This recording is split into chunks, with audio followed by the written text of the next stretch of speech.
আলোর দিশারি সামাজিক সংস্থার প্রশংসনীয় উদ্যোগ। বিধায়ক রতন চক্রবর্তী সহ বিশিষ্ট জনেদের উপস্থিতিতে নন্দননগরের পালপাড়াতে সংবর্ধনা প্রদান করা হলো মৃৎশিল্পীদের। আলোর দিশারি সামাজিক সংস্থার অভিনব উদ্যোগ এক অনাড়ম্বর এবং জনাকীর্ণ অনুষ্ঠানের মধ্য দিয়ে মৃৎশিল্পীদের সংবর্ধনা প্রদান করল আলোর দিশারি।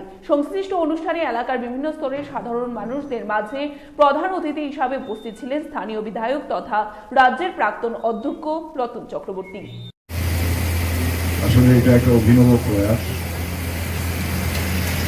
যারা যুগ যুগ ধরে নিজেদের পেশাগত দায়িত্ব বংশানুক্রমে চালিয়ে যাচ্ছে, আমরা তাদের কাছ থেকে তাদের বানানো দিয়া দিয়ে অন্ধকার মুক্ত আলো জ্বালাই,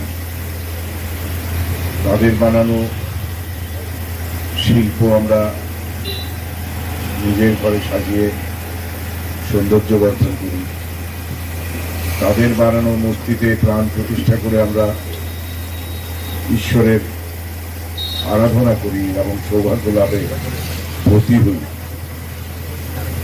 তাদেরকে আসলে আলাদা করে কেউ গুরুত্ব দিয়ে কখনো চিন্তা করেনি। আমার খুবই ভালো লাগছে এবং আমি ধন্যবাদ জানাই ক্লায়েন্টকে যে তারা এই ধরনের উদ্যোগ নিয়ে এদেরকে সামনের সারিতে এনে সম্মানিত করার যে প্রয়াস নিয়েছেন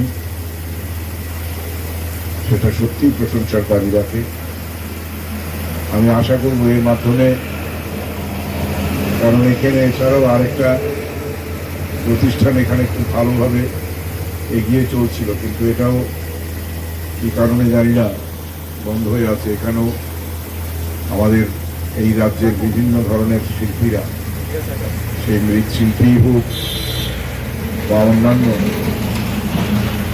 শিল্পীরাই হোক, তারা এসে কাজ করে খুব সুন্দর সুন্দর জিনিস এখানে তৈরি করেছেন। একটা হিডেন ট্রেজার, একটা লুক্কায়িত ঐশ্বর্যের তোষাখানা বলা যায়, সেটাও আজকাল কেন জানি বন্ধ হয়ে গেছে, জানি না।